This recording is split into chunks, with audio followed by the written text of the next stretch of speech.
కవతరం గ్రామంలో కృష్ణ గారి మళ్ళీ యుగంధర్ గారి నాయకత్వంలో పెద్ద ఎత్తున వైఎస్ఆర్సీపీ కార్యకర్తలందరూ తెలుగుదేశంలో జాయిన్ అవ్వడం జరిగింది. ఇది దేనికి సంకేతం ఆలోచించండి.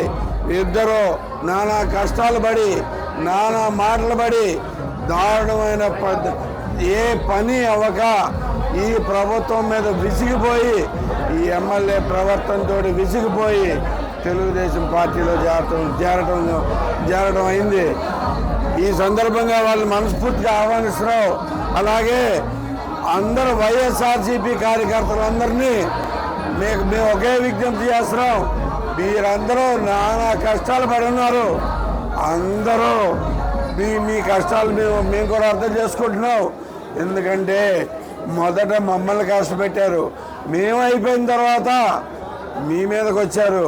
ఇలా ప్రతి ఒక్కరిని వదలకుండా వాళ్ళకి మనుషులు కానీ పార్టీ కానీ కార్యకర్తలు కానీ సంబంధం లేదు. వాళ్ళకల్లా వాళ్ళ స్వార్థానికి అడ్డం వచ్చిన ప్రతి ఒక్కరిని ఇలా కష్టాలు పెడతానే ఉంటారు. ఏ పనులు జరగవు. అక్కడ ఎమ్మెల్యేని కలుస్తానికి అవకాశం ఉండదు. ఎమ్మెల్యేనేమో మినిస్టర్ని సీఎంని కలవడానికి అవకాశం ఉండదు. ఇలాంటి దుర్మార్గమైన ఇలాంటి పనికిరాని ప్రభుత్వంలో అందరూ కష్టాలు పడతా ఉన్నారు. దీన్ని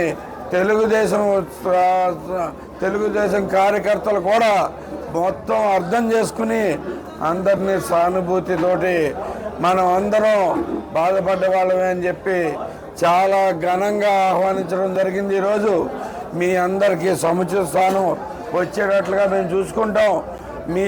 మీరు చేయాల్సిన ప్రజాసేవ, మీరు చేయాల్సిన అన్ని మీ గ్రామాలకు కానీ మీ వర్గాలకు కానీ చేసుకోవాల్సిన అన్ని పనులు అయ్యేటట్లుగా చూసుకుంటాం.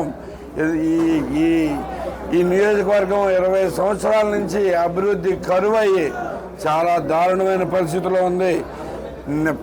నెక్స్ట్ 5 ఏళ్ళు ఈ అభివృద్ధి పరుగులు పెట్టించి ఈ 20 ఏళ్ళుగా మనం కోల్పోయిన ప్రతి అభివృద్ధిని మనం తెచ్చేసుకుందాం. 5 ఏళ్లలో తెచ్చేసుకుందాం మీ అందరి సహకారంతో.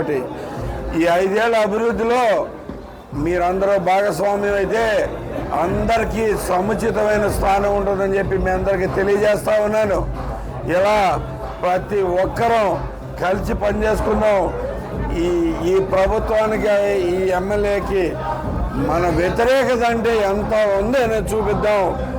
బాబు గారిని కానీ ఆయన కుటుంబాన్ని కానీ ఇంత దారుణంగా అవహేళన చేసిన ఈ వ్యక్తిని దారుణంగా ఓడించి పంపించి మనకు కావాల్సిన అన్ని గుడివాడకి తెచ్చుకుందామని చెప్పి వినయ చేసుకుంటూ జై తెలుగుదేశం,